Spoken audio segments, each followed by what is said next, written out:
Okay, I decided to come out here and take my dogs for a walk at this park. My dogs are on leashes. There's a dog over there. See him? Not on a leash. And I don't see where their owner is.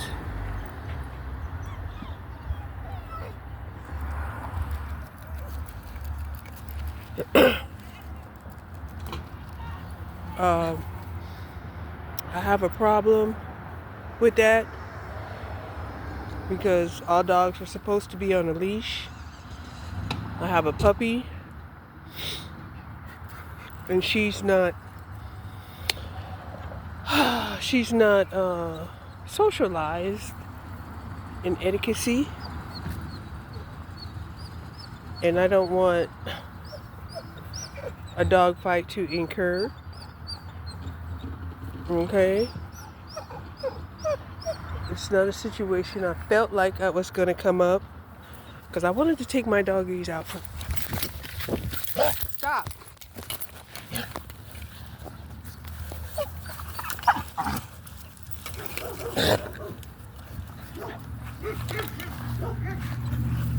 Snoopy. Oh my God, Snoopy almost knocked me over. Knocked me over. See what happens. She acted like she was losing her mind. For some old raggedy ass cat. Gonna knock me down. And then the second dog is tying me up with the leash.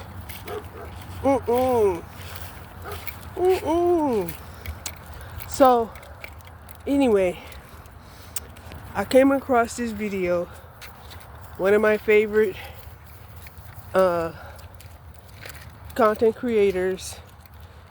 And, he was talking about the government. But this guy has had to rescue like about 5 animals. And he's talking about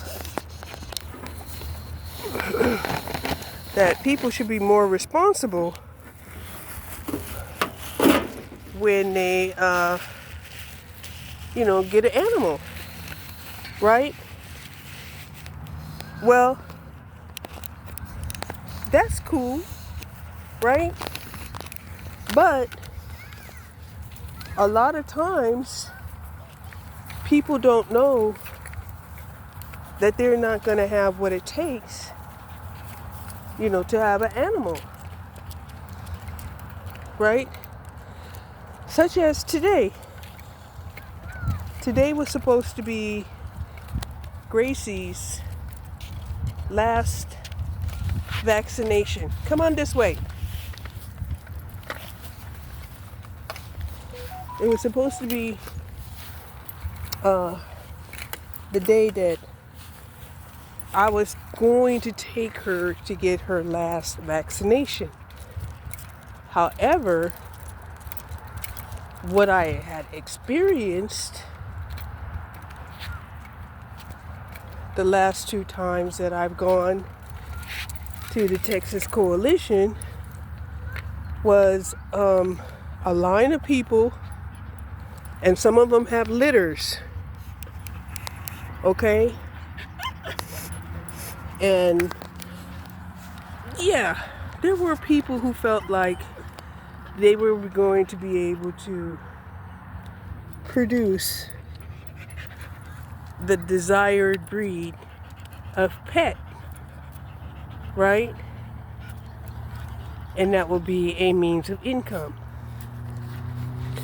However, as not everybody's economy, finances, are recuperating,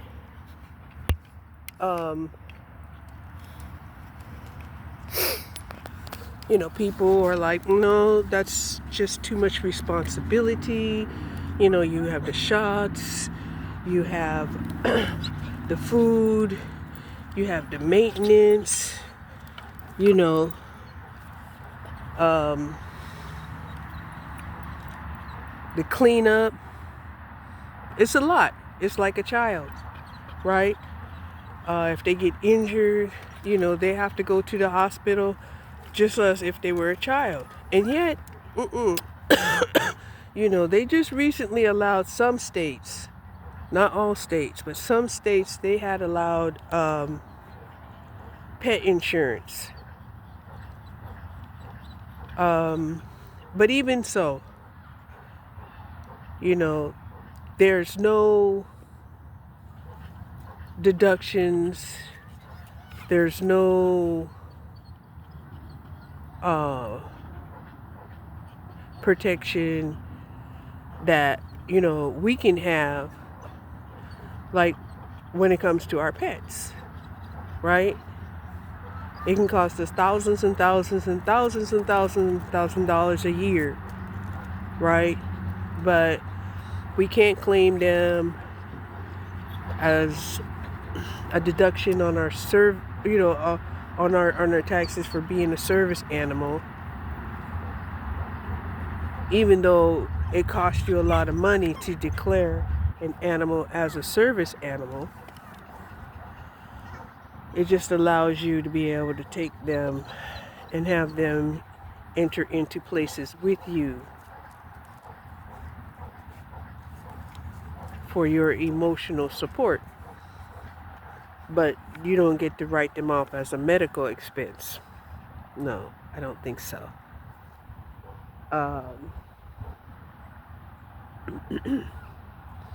So,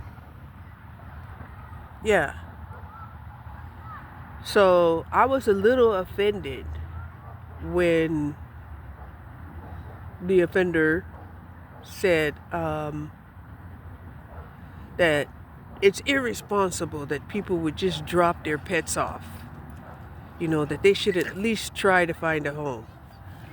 My thought is that, they did everything in their capabilities to find a home for their pets. And the one thing that they didn't want to do was drop them off at the Humane Society, right? Now, dropping them off in the wilderness to fend for themselves sounds cruel. However, that at least gives them a few days of freedom before somebody calls the Humane Society on them to pick them up. And, and if they stay 30 days, I think it is, or 60 days, stop it! My dog and these cats. Your jealousy for these cats has got to stop. It would be one thing if you was trying to kill a rat. But a cat? That's just sheer jealousy. Woo. She'll break a leash trying to get with a cat. This cat sat up here and stalked us for about 5 minutes. And I don't know what the cat said, but Snoopy didn't like it. Give him mercy. Give him mercy. Give him mercy. Yeah. So, like I said, my thought is to give the animals whatever freedom that they can have, or the possibility that some stranger passing by will take them in. Or, the other consequence, which is somebody will call the Humane Society on them, they get picked up, and they'll have, 30 to 60 days to live. Okay? Lest somebody goes in there and adopts them. Now, there are facilities like Operation Kindness. That's the only one that I know that will accept a pet in, and that will allow whatever pet that they allow in a lifetime home while waiting for somebody to adopt them. They're the only ones I know. Now, if there are more out there, that's beautiful. I just haven't heard of it. But I know for a fact that, when people were scrambling to try to figure out, different streams of income, I know for a fact a lot of them were thinking, that they could, sell puppies. And of course, as people start, talking about, all these hard times, these pets are a beautiful thing, to help offset, the trauma that people are feeling, of course, Bitcoin investors, have been capitalizing off of that ever since they found out, ever since they smelled the stench of money. Okay? They smelled the stench of money. I'm going to tell you, what was it? Only about 4 years ago.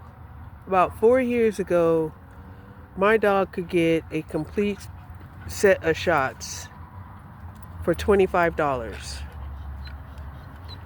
That same set today now costs $100. Okay? So you're talking, if it was 25 4 years ago, it increased to $50, then $50 to $75, $75 to $100. Okay?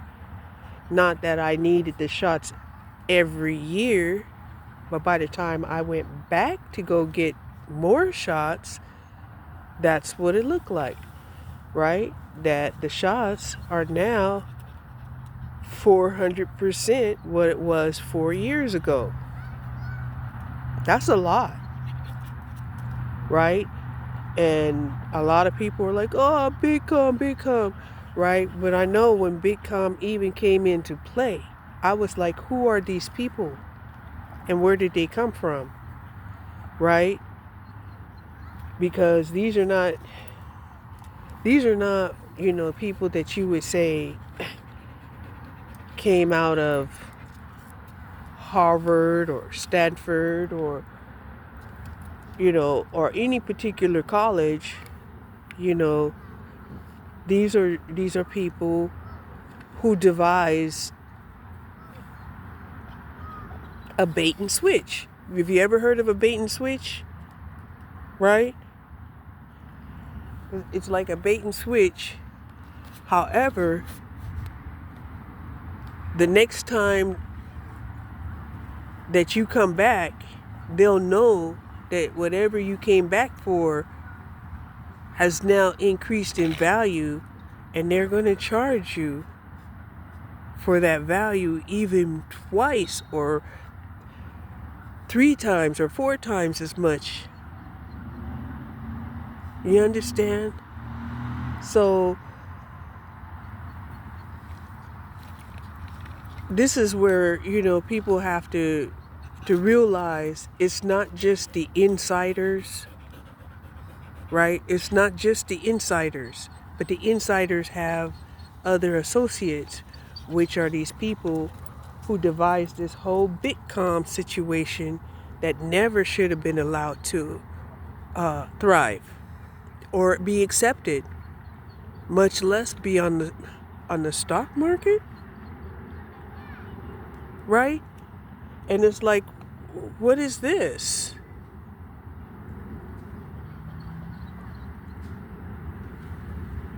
And from my understanding, it's just an organization that predicts supply and demand. And there are a huge group of investors that achieve millions of dollars, right?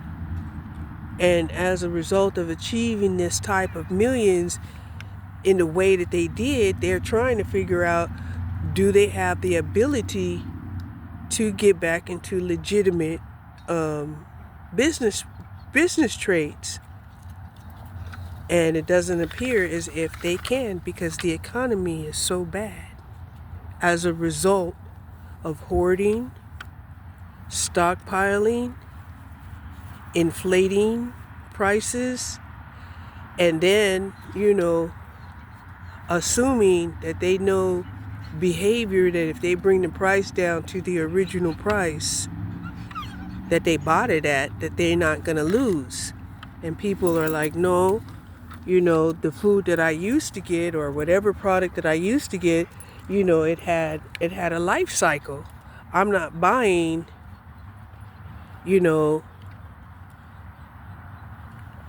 a price of a thing and it's already lost its lifestyle, its life cycle. And they're like, no, nobody owned it before you. It's like, yeah, but it's been on the shelf. It's been on the shelf. That doesn't mean that its life cycle hasn't been affected. Its life cycle is still affected. Matter of fact, I tried to live a whole year on the shelf, and guess what happened to me? Atrophy.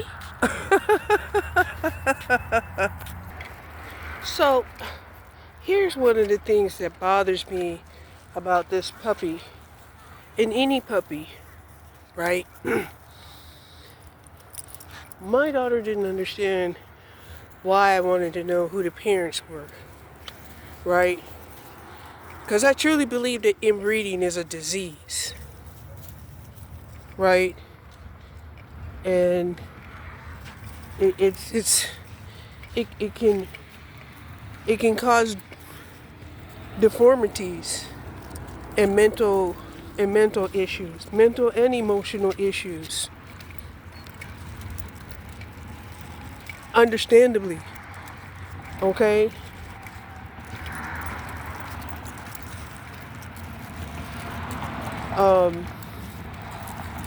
And even situations where,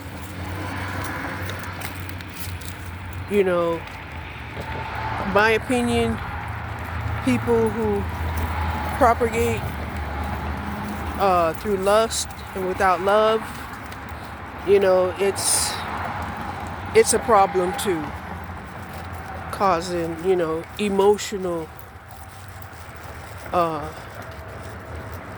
and maybe even mental.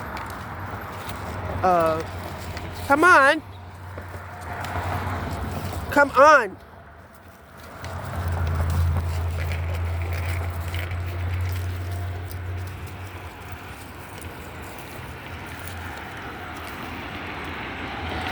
Yeah, so like I said, one of us is going to learn how to walk, and I already know it's not going to be me. Let's go. Damn it.